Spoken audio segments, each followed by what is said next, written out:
सम्मान से बड़ा कोई मोटिवेशन नहीं, याद रखना। भगवान ने भी क्या किया, भगवान का रूल है catch people doing right things. Arjun गलती भी कर रहा है लेकिन उसकी राइट थिंग भी बता रहे हैं। ऑब्जेक्शन हैंडल करने का सबसे अच्छा तरीका है ऑब्जेक्शन को हैंडल ही मत करो।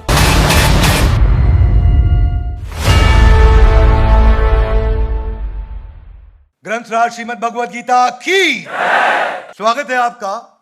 भगवद गीता का पहला अध्याय समाप्त हो चुका है और अब हम दूसरे अध्याय के दूसरे श्लोक से चर्चा करेंगे। अब तक अर्जुन दुखी हो चुके थे, परेशान हो चुके थे, उनको लग रहा था कि मैं महत पाप करने जा रहा हूं, मैं राजसुख लोभ के चक्कर में जा रहा हूं और इसीलिए अब तक कृष्ण कुछ नहीं बोले। अब तक कृष्ण सुनते रहे और अर्जुन पूरा पहला अध्याय बोलते रहे। दूसरे अध्याय के दूसरे श्लोक में पहली बार अब कृष्ण कुछ बोलेंगे, इसीलिए इस वीडियो का, इस एपिसोड का अलग ही महत्व बन जाता है क्योंकि अब पहली बार कृष्ण ने माइक अपने हाथ में पकड़ा है। हालांकि अर्जुन फिर से वापस लेने की कोशिश करने वाले हैं। इनके एक दो श्लोक के बाद अर्जुन फिर से माइक वापस लेंगे कृष्ण से। दूसरे अध्याय के 7वें श्लोक के बाद गीता यू टर्न ले चुकी होगी, वो आपको अगले एपिसोड में पता चलेगा। क्या सीरीज ऑफ कॉन्वर्सेशन है ये। भगवद गीता ऐसा ग्रंथ है जिसका हर एपिसोड हर व्यक्ति को पूरे देश के जरूर देखना चाहिए। Would you agree with me? Hare Krishna. शुरू करते हैं आज का एपिसोड, दूसरे अध्याय का दूसरा श्लोक। ये श्लोक क्या है? यह है अपमान से सम्मान तक। इसका टाइटल होना चाहिए अपमान से सम्मान तक। क्या टाइटल होना चाहिए, कैसे होना चाहिए, इसको समझते हैं। श्री भगवान उवाच, श्री भगवान ने कहा, मेरे पीछे श्लोक बोलिए, बोले श्री भगवान उवाच कुतस्त्वा कश्मलमिदं विषमे समुपस्थितम् अनार्य जुष्टम अस्वर्ग्यम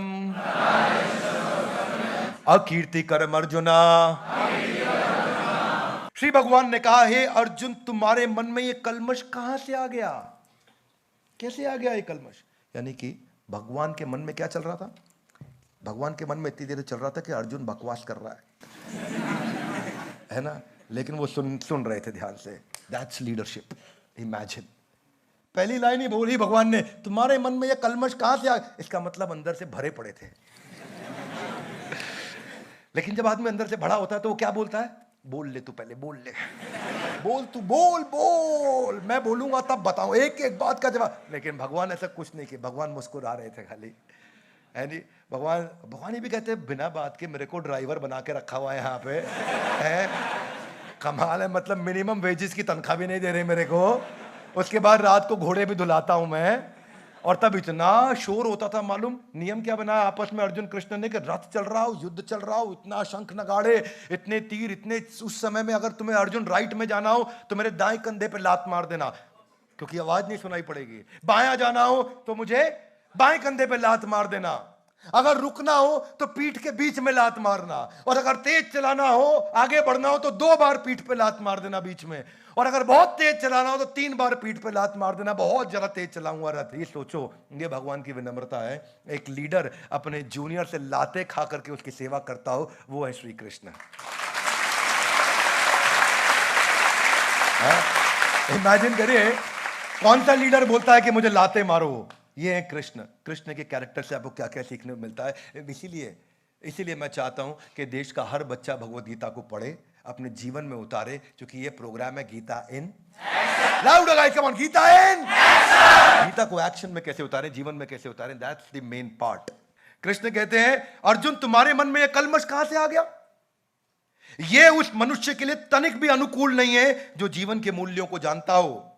इस उच्च लोक की नहीं अपितु अपयश की प्राप्ति होती है। इससे उच्च लोक यानी कि स्वर्ग नहीं मिलेगा आपको, अपयश यानी कि बदनामी मिलेगी। क्या मिलेगी? बदनामी।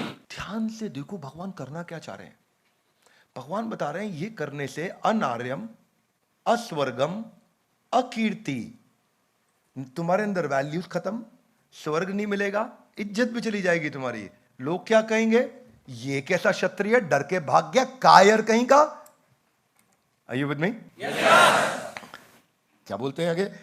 वो मुद्दा क्या है? भगवान ना, अर्जुन कहां से काम कर रहा है? अर्जुन चर्चा कर रहा है नीचे के लेवल से, पैसा, घर, प्रॉपर्टी।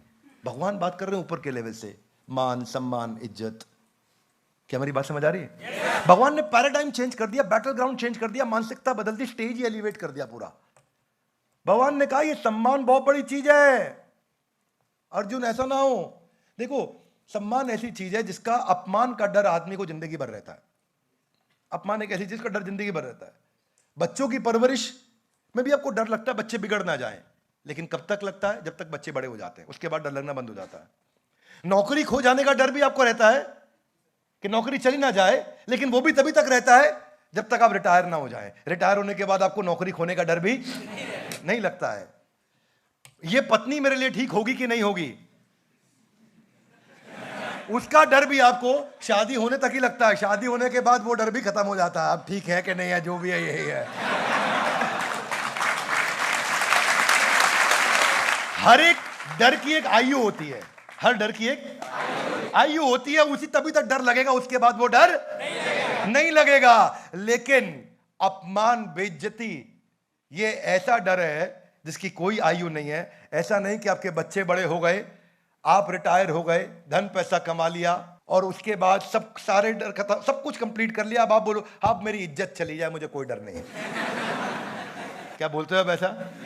नहीं, इज्जत एक ऐसी चीज है जिसकी आयु नहीं है कोई, जिंदगी के एंड तक सबको इज्जत बना के रखनी है।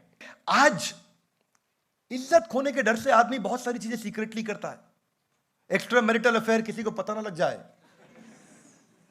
इसीलिए जब वो डेटिंग ऐप पे भी जाता है तो गलत फोटो लगाता है, गलत नाम लिख जाता है, पूरा नाम नहीं लिखता डेटिंग ऐप पे, लेफ्ट स्वाइप राइट स्वाइप। ये जितने हंस रहे हैं सबने अपना अपना प्रोफाइल बनाया हुआ है। अगर प्री मैरिज प्रेगनेंसी हो जाती है तो कितना डर लगता है, छुपाता है व्यक्ति। टैक्स इवेजन, काला धन, आदमी डर के मारे छुपाता है हर चीज को। अगर उसको रेड लाइट एरिया से भी निकलना पड़ता है तो 2 मास्क लगा लेता है, करना कुछ नहीं लेकिन उधर से जाने में दिक्कत होती है कि नहीं?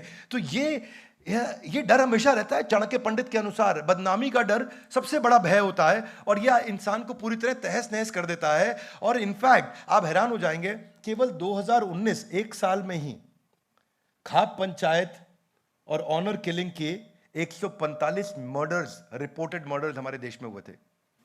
क्यों? इज्जत के लिए अपने बच्चों की हत्या कर दी। क्यों? सबसे ज्यादा cases were in Haryana and UP, इज्जत के लिए। क्या मेरी बात समझ आ रही? और बहुत सारे केस रिपोर्ट ही नहीं होते। बेटी बिगड़ गई, रात को मार दिया उसको, सोते सोते मार दिया, सुबह 8 बजे ही जाकर के उसका दाह संस्कार कर दिया परिवार के 10 लोगों ने। एक बार दाह संस्कार हो गया, क्या पता चलेगा किस लिए मरी, कैसे मरी? गांव को पता चल जाता पर रिपोर्ट नहीं होता। ये सब ऑनर किलिंग के कितने सारे केसेस। एक मूवी आई थी खाप, NH10, ऑनर किलिंग, तलवार, ये सब मूवी ऑनर किलिंग पे आई थी। खाप और ऑनर किलिंग का तो नाम ही उनके ऊपर था। Umpteen number of real life cases. इज्जत बड़ी इंपॉर्टेंट। तो भगवान कहां से शुरू करते हैं वो सोचिए आप। भगवान ने पैराडाइम चेंज कर दिया। जिस बात पे अर्जुन आर्ग्यू कर रहा है, भगवान ने उसका जवाब ही नहीं दिया। ऑब्जेक्शन हैंडल करने का सबसे अच्छा तरीका है ऑब्जेक्शन को हैंडल ही मत करो। सेल्स में ऑब्जेक्शन हैंडलिंग सीख रहे हैं लोग। ऑब्जेक्शन हैंडल करने का सबसे बड़ा रूल है ऑब्जेक्शन को हैंडल ही नहीं करना। ऑब्जेक्शन वो ये दे रहा है, जवाब ये दे रहे। आजकल नेता लोग बहुत एक्सपर्टली करते हैं। एक पॉलिटिशियन से पूछा गया, आपके प्रदेश में सबसे ज्यादा हिंदू मुस्लिम के दंगे हुए, आप इसके लिए जिम्मेदार हैं। मुस्कुरा के बोल, बड़ा अच्छा सवाल है आपका, आप ही के चैनल के माध्यम से बताना चाहता हूं और सबको जान के बहुत खुशी होगी और देवी जी आपको भी बहुत खुशी होगी कि एम्स का अस्पताल पहला मेरे राज्य में मैंने ही बनवाया, जहां पे हिंदू भी इलाज करा रहा है, मुस्लिम भी करा रहा है। सबसे ज्यादा सड़कें मेरे राज्य में मैंने ही बनाई, जहां हिंदू भी गाड़ी चला रहा है, मुस्लिम भी। बिजली जो गांव तक नहीं पहुंची थी वो मैं ही अपने राज्य में लेके आया, पिछली कोई सरकार नहीं ला पाया। वो बिजली ये पूछ के नहीं जाती कि हिंदू का घर है मुसलमान का घर है। प्रश्न कुछ और था, उत्तर कुछ और है। ऐसे ही कृष्ण कर रहे हैं, अर्जुन कुछ और पूछ रहे, कृष्ण कुछ और। अर्जुन कह रहे राज सुख लोभ है ना, कृष्ण कह रहे नहीं नहीं तेरी बदनामी हो जाएगी। क्या बैटल ग्राउंड चेंज कर दिया। कितना इंटेलिजेंट व्यक्ति है Krishna. Would you agree with me guys? Yes no. अरे इतनी इंटरेस्टिंग शास्त्र है ये, जितनी बार पढ़ते हो नया मतलब समझ में आता है आपको। चलिए थोड़ा अगला श्लोक भी साथ में रिलेट कर लेते हैं। इसके दूसरे अध्याय का 3रा श्लोक रिलेट करेंगे तो बात और समझ में आती है, क्योंकि चर्चा सीक्वेंस में हो रही है। कम ऑन, चर्चा सीक्वेंस में हो रही है, आइसोलेटेड श्लोक नहीं है, एक के बाद एक बात बोली जाती है। अगला श्लोक मेरे पीछे बोलिए, क्लैब्यमास्मगमापार्था नैतत्वयोपपद्यते शूद्रम हृदय दौर्बल्यम त्यक्तो उत्तिष्ठ परंतपा। अनुवाद और तात्पर्य शिला प्रभुपाद जी के द्वारा। शिला प्रभुपाद की हे प्रथा पुत्र इस हीन, हे प्रथा पुत्र, थोड़ा रिश्ता बना रहे हैं। प्रथा कौन है? कुंती माता, तो कुंती माता के पुत्र, थोड़ा रिश्ता भी बना रहे हैं। कब कौन से नाम से बुलाया जाता है, बड़ी इंपॉर्टेंट चीज है। जब अर्जुन को मोटिवेट करना, कृष्ण बोलते महाबाहु, हाथ आगे लाए, क्या बोलते हैं?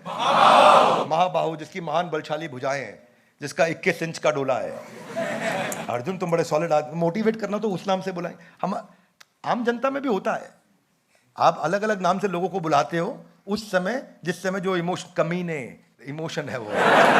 लेकिन भगवान ऐसा गाली दे के नहीं बात करते। भगवान भी अलग अलग नाम लेते हैं। जब थोड़ा नजदीक महसूस कराना हो तो बोलते हैं कौनतेय, कुंती के पुत्र, रिश्तेदार है मेरा, रिलेटिव है, तो उस हिसाब से बात करते हैं। तो भगवान अलग अलग नामों से बुलाते हैं। तो यहां पे क्या बोल रहे हैं उनको? हे प्रथा पुत्र इस हीन नपुंसकता को प्राप्त मत हो। भगवान और स्ट्रांग हो गए। जब मैंने पढ़ा ना, मेरे को लगा यार भगवान पे क्या बीत रही होगी यार। इतना देर सुन रहे थे, मन में था कि नपुंसक है अर्जुन। हाँ, क्या बोल दिया भगवान ने? क्लैब्यम मास्म गमा पार्था। क्लैब्य मतलब इंपोर्टेंस, नपुंसक। अर्जुन के प्रति सम्मान, कहीं गलती से अपमान की दृष्टि कभी भी ना रहे। हाथ जोड़ के क्षमा चाहेंगे, लेकिन हम कॉन्टेक्स्ट को समझेंगे कि भगवान इरिटेट थे बहुत। वह पूरा पहला अध्याय निकाल दिया। इतना टाइम तूने खराब किया अर्जुन। शंख बज चुके हैं, तीर चल रहे हैं, तेरे को भी लग सकता है, मेरे को भी लग सकता है, खामखा तंग कर रहा है।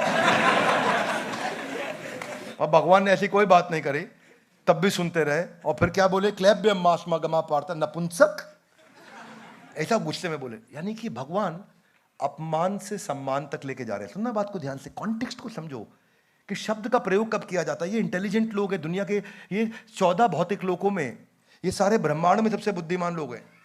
ये कृष्ण है। जब वो कोई बात बोल रहे हैं, बड़ी वैल्यू होती है। होता है ना कि अभी किसी का रेप हुआ, राहुल गांधी ने क्या बोला, प्रधानमंत्री मोदी ने क्या बोला, तो वो ट्वीट करते हैं तो उसका न्यूज बन जाता है।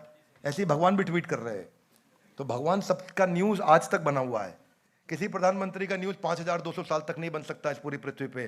केवल भगवान कृष्ण का न्यूज है जो 5250 साल के बाद भी आज इस हॉल में हम चर्चा करने के लिए, उनको सम्मान देने के लिए आए हैं।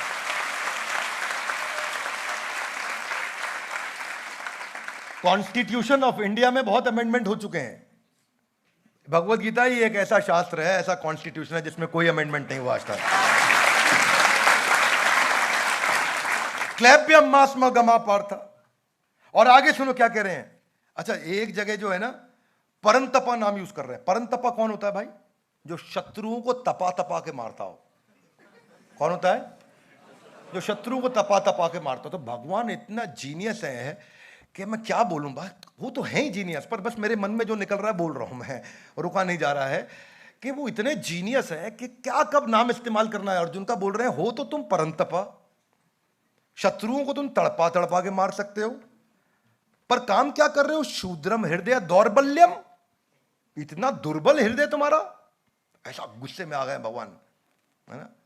मतलब, और फिर क्या कह रहे हैं लास्ट में? कहते हैं त्यक्त्वो उत्तिष्ठ परंतपा। हाथ आगे लाइए। त्यक्त्वो, त्यागो, उत्तिष्ठ परंतपा।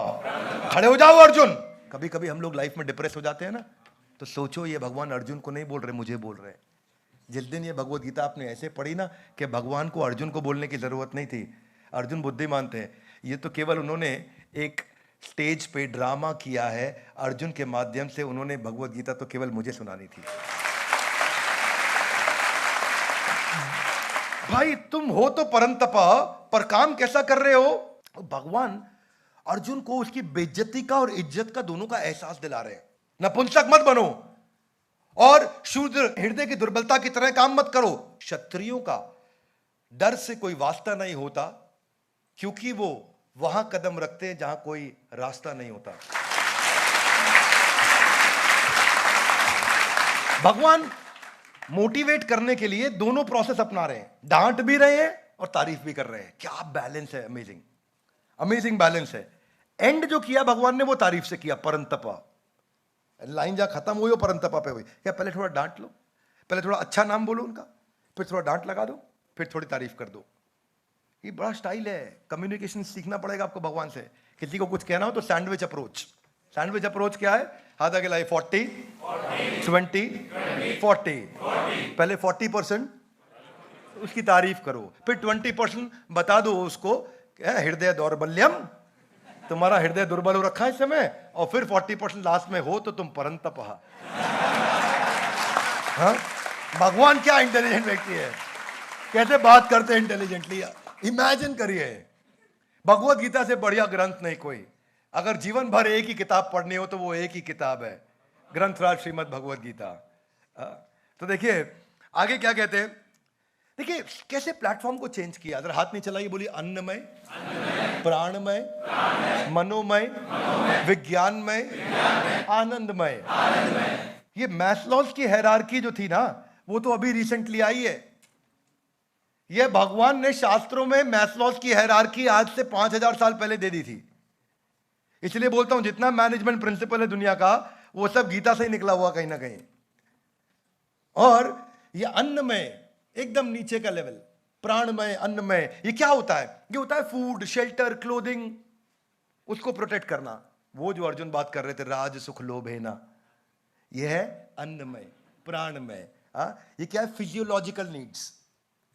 उसके ऊपर क्या होता है? प्राणमय, सेफ्टी की नीड्स। वो कौन सी होती है? Health, personal security, money. वो थोड़ा और ऊपर हुआ, राजसुख लोभ है ना, ये नीचे के। तो अर्जुन वहां नीचे लड़ रहे थे, ये नहीं चाहिए, इसके चक्कर में नहीं, उसके चक्कर में। इसके ऊपर होता है मनोमय। मनोमय कौन सा होता है? Love, belongingness, feeling, togetherness, relation, enjoyment, connection, music. ये मनोमय, जहां मन खुश होने लगता है। जब मन बहुत खुश होता है ना, तो भूख प्यास नहीं लगती। Are you with me? Yes no? जब रिश्तों में मन खुश होता है तो पैसे का लालच नहीं आता। Would you agree with me? Yes no? यानी कि ऊपर उठ गए, उठ गए नहीं उठ गए ऊपर। अन्नमय, प्राणमय, फिर मनोमय, वो ऊपर है। यही तो मैस्लोस ने सिखाया, शास्त्रों में बहुत साल पहले बता दिया गया था यही बात। पर उससे और ऊपर होता है विज्ञानमय। वो होता है इंटेलेक्चुअल स्टिमुलेशन। विज्ञान में क्या? विजडम है, नॉलेज है, इंटेलेक्चुअल स्टिमुलेशन है। जैसे अब्दुल कलाम, एपीजे अब्दुल कलाम 18 घंटे काम करते, उनको भूख नहीं लगती। हाथ आगे लाइए, और ऊपर हो गए, और ऊपर हो गए। किसी ने पूछा उनसे, कलाम साहब आपने शादी क्यों नहीं करी? ओ, तो मेरे को याद ही नहीं रहा। हाथ आगे लाइए, और ऊपर हो गए हैं। क्या मेरी बात समझ आ रही है? ये लेवल्स हैं, नीड के, जरूरतों के लेवल्स हैं, जो विज्ञान में पे होगा। इसीलिए आपने देखा जो बड़े बड़े साइंटिस्ट, ओरिजिनल रियल साइंटिस्ट होते हैं, अजीबोगरीब बाल, अजीबोगरीब हालत होती है, थोड़ा अलग से लगते हैं। आम आदमी उन्हें बोलता है पगलेट, लेकिन वह वो आपसे ऊपर जा चुके हैं। वो इन सब नीचे के सुखों से बहुत ऊपर आ गए हैं। क्या मेरी बात समझ आ रही है? और उसके ऊपर है आनंदमय, ये सबसे ऊपर है। सेल्फ एक्चुअलाइजेशन, सेल्फ रियलाइजेशन, जो मैस्लोस सिखाते हैं अपनी हायरार्की में। Respect, self esteem, eternal bliss, self actualisation, self realisation, ये सबसे ऊपर का है। तो अर्जुन नीचे की बात कर रहे थे, राज सुख लोभ है ना। भगवान ऊपर की बात कर रहे थे, सेल्फ रियलाइजेशन, सेल्फ एक्चुअलाइजेशन। ये है गेम सारा। कैसे एकदम प्लेटफॉर्म बदल दिया भगवान ने।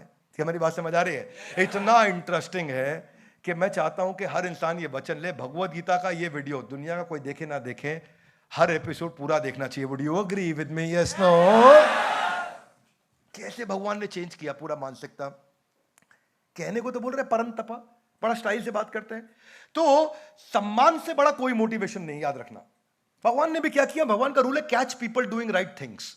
अर्जुन गलती भी कर रहा है, लेकिन उसकी राइट थिंग भी बता रहे हैं। ये हमने अपनी ऑर्गेनाइजेशन में फिलॉसफी बना रखी है, catch people doing right things. हम हर क्वार्टर में एक अवार्ड करते हैं, अचीवर्स अवार्ड। जिसने भी कुछ अच्छा किया उसको अवार्ड देना चाहिए।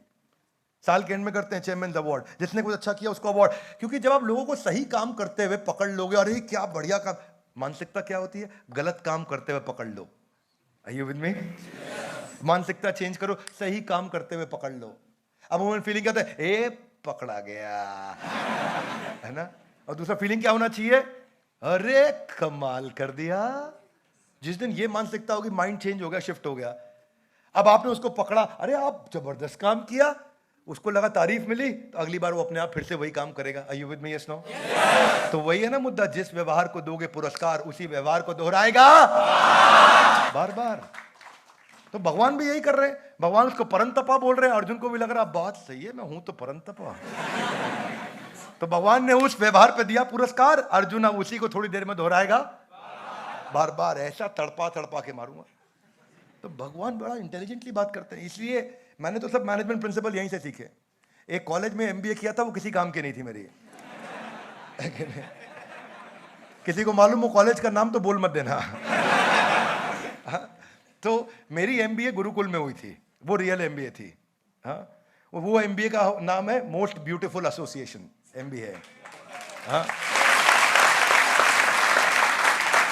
तो सम्मान जो है वो व्यक्ति में इतना आत्मविश्वास भर सकता है, इतना आत्मविश्वास भर सकता है कि वो कुछ भी करने को तैयार हो जाए। ये है श्लोक कि भगवान ने स्टार्टिंग कैसे किया। अर्जुन को अपमान भी समझा दिया, सम्मान भी समझा दिया। दानवीर कर्ण, कर्ण एक सूत पुत्र थे, अंगराज कर्ण, लेकिन थे कौन वो? माता कुंती के पुत्र थे। पांडव, पांचों पांडवों के सबसे बड़े भाई थे, पर जीवन में उनको कभी भी हमेशा प्रतिकूल परिस्थितियों से लड़ना पड़ा। कर्ण को जीवन में कोई सुख नहीं मिला, कर्ण को हमेशा तकलीफ रही, उसकी हमेशा बदनामी बेइज्जती हुई। और हुआ क्या? पहला आदमी जिसने उसको इज्जत दी वो था दुर्योधन। और दुर्योधन ने इज्जत दी, सम्मान दिया, तो अपने भाइयों की, सगे भाइयों की हत्या करने को भी कर्ण तैयार हो गया। यह होता है सम्मान से जनरेट किया हुआ मोटिवेशन। यह सम्मान की ताकत। 1857 में जब अंग्रेजों के खिलाफ हमारे भारतीय क्रांतिकारियों ने युद्ध छेड़ा, महारानी लक्ष्मीबाई क्या ताकतवर, खूब लड़ी मर्दानी। महारानी लक्ष्मीबाई बंदा नवाब अली बहादुर, ये जो बंदा नवाब अली बहादुर थे, फंस चुकी थी महारानी लक्ष्मीबाई, उनको एक सम्मान की चिट्ठी और एक राखी डाल करके भेजी। अब मुसलमान बंदा नवाब अली बहादुर, लेकिन सम्मान जब उनको दिया, उनकी बहन माना अपने आप को और उनको अपना भाई माना, तो उसकी आंख में आंसू आ गए। और वही शासक उठा खड़ा हुआ, बोला ये अंग्रेजों को हमारे देश में आके बंटवारा नहीं करने देंगे। हिंदू मुस्लिम बाद की बात है, पहले मेरा देश है। इस देश को बचाने के लिए और मेरी बहन महारानी लक्ष्मीबाई को बचाने के लिए तुरंत उसी रात को 10,000 लोगों की सेना लेकर के जंगल के रास्ते यही निकल पड़े और जाके महारानी लक्ष्मीबाई की मदद करी उन्होंने। इसको बोलते हैं कि अगर आप किसी को सम्मान दोगे तो वो, अगर उसको जरूरत भी नहीं है तो भी आकर के आपके साथ में खड़ा हो जाएगा। Would you agree with me guys? Come on. Rani Karnavati, ये कौन थी? ये चित्तौड़ की रानी थी, रानी कर्णावती। और इनके पति का नाम था राणा सांगा। राणा सांगा बहुत शक्तिशाली थे, लेकिन उनके जो पुत्र थे महाराज विक्रमादित्य, जिनको बाद में राज्याभिषेक किया गया, वो उतने शक्तिशाली नहीं थे। तो बहादुर शाह ने जाकर के राणा सांगा की मौत के बाद विक्रमादित्य पे अटैक कर दिया ताकि वो चित्तौड़ को अपने कब्जे में ले सके। और महारानी कर्णावती ने उस समय चिट्ठी मुगल शासक हुमायूं को लिख करके भेजी और उनको अपना भाई बनाया, राखी भेजी, चिट्ठी भेजी, सम्मान भेजा। हुमायूं को वो चिट्ठी मिली नहीं, क्योंकि उस समय वो आगरा दिल्ली ट्रैवल कर रहे थे, उन्हें चिट्ठी लेट मिली। जैसे ही चिट्ठी मिली, पूरी सेना को उन्होंने तैयार किया और तुरंत चित्तौड़ निकल पड़े उनकी मदद करने के लिए। लेकिन तब तक महारानी कर्णावती का जौहर हो चुका था। इतिहासकार बताते हैं कि मुगल शहंशाह हुमायूं आखिरी तक रोते रहे कि मैं अपनी बहन की रक्षा नहीं कर सका। भीमराव अंबेडकर इतने बुद्धिमान थे, इतने बुद्धिमान थे, लेकिन उनके साथ क्या हुआ? ना उनको पानी पीने दिया जाता था, उनको शूद्र माना जाता था, उनके साथ बुरा व्यवहार किया गया। भीमराव अंबेडकर को स्कूल में पढ़ने नहीं दिया, क्लासरूम में उनको बाहर बैठाया जाता था, उनका बहुत बुरा हाल हुआ। लेकिन अल्टीमेटली सयाजी राव गायकवाड़ महाराष्ट्र में, उन्होंने भीमराव अंबेडकर की मदद करी, उनको स्पॉन्सर किया, एजुकेशन कराया। और बाद में हमारे राष्ट्रपति कोविंद ने भी ये बोला कि अगर सयाजीराव गायकवाड़ ने उनकी मदद नहीं की होती तो भीमराव अंबेडकर आज वो अंबेडकर नहीं होते जो वो हैं, जिन्होंने हमारा कॉन्स्टिट्यूशन भी लिखा, जिन्होंने बड़ी बड़ी किताबें लिखी, जिन्होंने जाकर के वो पीएचडी करी, जो उनका जो स्कॉलरशिप था, वो सब कुछ एक व्यक्ति के इंस्पायर, मोटिवेट, सपोर्ट करने के कारण हुआ। वो कृष्ण ने सपोर्ट दिया अर्जुन को, वो motivation. Everybody needs that kind of support. Would you agree with me? Yes, no? You all need somebody you can support. बस वही बात थी कि अर्जुन का डिसीजन था कि उन्होंने कृष्ण को साथ में लिया, नारायणी सेना नहीं ली। नारायणी सेना दुर्योधन ले गए, ये कृष्ण यहां आ गए। आइंस्टाइन जब छोटे थे ना, तो बहुत मंदबुद्धि बालक थे। उन्होंने चलना ही 4 साल की उम्र में चलना बोलना शुरू किया था। और आइंस्टाइन सबसे पीछे होते थे, ऐसे अटपटे प्रश्न किया करते थे अपने टीचर से कि टीचर उन चिड़े रहते थे हर समय। और इतने मंदबुद्धि और मैथमेटिक्स में तो बहुत कमजोर थे। तो एक दफा एक चिट्ठी लिख करके आइंस्टाइन को सील करके उनकी मदर को पहुंचा दिया। और आइंस्टाइन ने पूछा, चिट्ठी में क्या लिखा है माँ? तो माँ ने कहा, बेटा चिट्ठी में लिखा है कि आपका बेटा इतना बुद्धिमान है, इतना बुद्धिमान है कि आपके बेटे को पढ़ाने लायक टीचर्स नहीं है हमारे स्कूल में, इसलिए हमें आपके बेटे को स्कूल से निकालना पड़ेगा। आइंस्टाइन मुस्कुरा दिया, बात तो ठीक कह रहे हैं।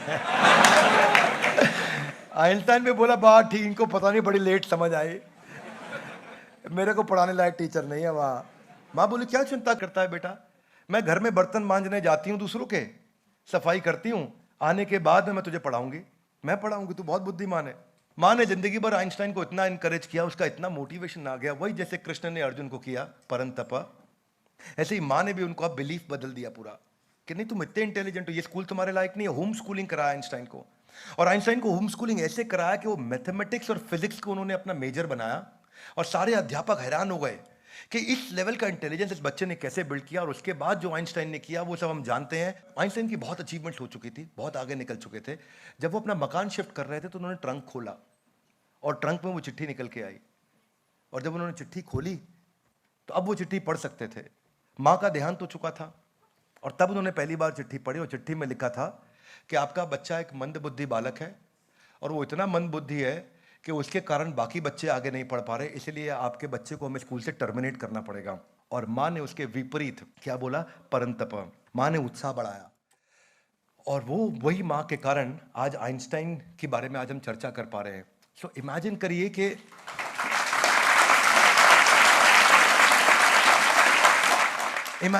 कॉन्वर्सेशंस कैसी होनी चाहिए, और जैसे अर्जुन के जीवन में कृष्ण थे, ऐसे ही हम सबके जीवन में भी एक कृष्ण होने चाहिए। मैं भी जीवन में कुछ खास नहीं कर पाया। इनफैक्ट मेरे स्कूल में, मैं तो कॉमर्स विद मैथमेटिक्स में था, तो पीसीएम विद इंजीनियरिंग ड्राइंग, वहां पे जिसको सेक्शन सी बोलते थे हमारे यहाँ स्कूल में, वहां पे एक टीचर हुआ करते थे शर्मा जी, और वो क्लास में बच्चों के सामने बोलते थे कि अगर विवेक बिंद्रा जिंदगी में कुछ बन गया तो मैं पढ़ाना छोड़ दूंगा। और साइंस के बच्चे मुझे कॉमर्स में आके बोलते, देख ऐसा बोल रहे तेरे बारे में। और कुछ समय पहले वही टीचर मुझसे पूछ रहे थे कि क्या मेरे बेटे को आप अपने यहाँ जॉब पे रख सकते हो। तो आपको टीचर जैसे नहीं चाहिए, आपको टीचर्स वो नहीं चाहिए जो आपको डीमोटिवेट करें, आपको वो लोग चाहिए जीवन में जो आपको इंस्पायर करें। मेरे जीवन में परिवर्तन तब आया जब मेरे को गुरुकुल में शेल्टर मिला, और वहाँ पे मुझे भोजन भी मिला, प्रसाद भी मिला, शास्त्र भी मिले, और शिक्षा भी मिली, और वहाँ से जीवन में परिवर्तन आया। अगर वो मुझे नहीं मिलता तो शायद आज मैं वो नहीं, ये नहीं होता, या और रोज आज खैर जो मेरी गलतियाँ होती हैं वो मेरी जिम्मेदारी है, और जो भी मैं अच्छा कर रहा हूँ वो मुझे गुरुकुल की शिक्षा के कारण मिला है। तो ये भगवत गीता का हमने आज दूसरे अध्याय का दूसरा श्लोक और तीसरा श्लोक हमने यहाँ चर्चा किया। अगले एपिसोड में हम देखेंगे कि भगवत गीता यू टर्न लेगी दूसरे अध्याय के 7वें श्लोक में। तो इसीलिए मैं सबको रिक्वेस्ट करूंगा कि इन वीडियोस को पूरा देखिए, इन वीडियोस को जरूर देखिए, और जिंदगी में एक भी एपिसोड मत मिस करिए। क्या आप ईमानदारी से अग्री करेंगे loudly, yes no? ग्रंथराज Shrimad Bhagavad Gita की धन्यवाद। Thank you very much.